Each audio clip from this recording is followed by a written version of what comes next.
की झोली। एक राजमहल के द्वार पर बड़ी भीड़ लगी थी। किसी फकीर ने सम्राट से भिक्षा मांगी थी। सम्राट ने उससे कहा, जो भी चाहते हो मांग लो। दिन के प्रथम व्यक्ति की किसी भी इच्छा को पूरा करने का उसका नियम था। उस फकीर ने अपने छोटे से भिक्षा पात्र को आगे बढ़ाया और कहा, बस इसे स्वर्ण से भर दें। सम्राट ने सोचा, इससे सरल बात और क्या हो सकती है। लेकिन जब उस भिक्षा पात्र में स्वर्ण डाली गई तो ज्ञात हुआ कि उसे भरना असंभव था, क्योंकि वह तो जादुई था। जितनी अधिक स्वर्ण उसमें डाली गई, उतना ही अधिक वह खाली होता चला गया। सम्राट ने अपने सारे खजाने खाली कर दिए, लेकिन खाली पात्र खाली ही रहा। उसके पास जो कुछ भी था सभी उस पात्र में डाल दिए, लेकिन अद्भुत पात्र अभी भी खाली का खाली ही रहा।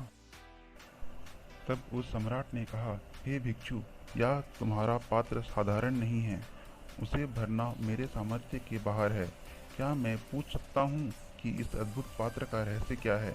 वह फकीर जोर से हंसने लगा और बोला, इसमें कोई विशेष रहस्य नहीं है।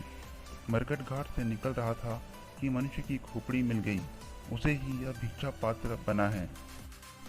मनुष्य की खोपड़ी कभी भरी नहीं, इसलिए यह भिक्षा पात्र कभी नहीं भरा जा सकता है।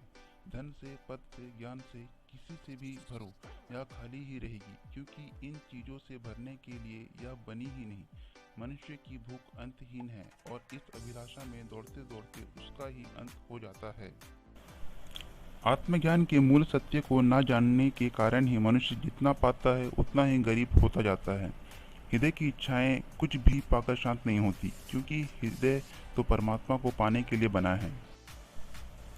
परमात्मा के अतिरिक्त और कहीं संतुष्टि नहीं, उसके सिवा और कुछ भी मनुष्य के हृदय को भरने में असमर्थ है। अभिप्राय: इच्छाएं कम कीजिए, मन की कोठरी खाली और साफ कीजिए, तभी तो ईश्वर का वहाँ निवास होगा।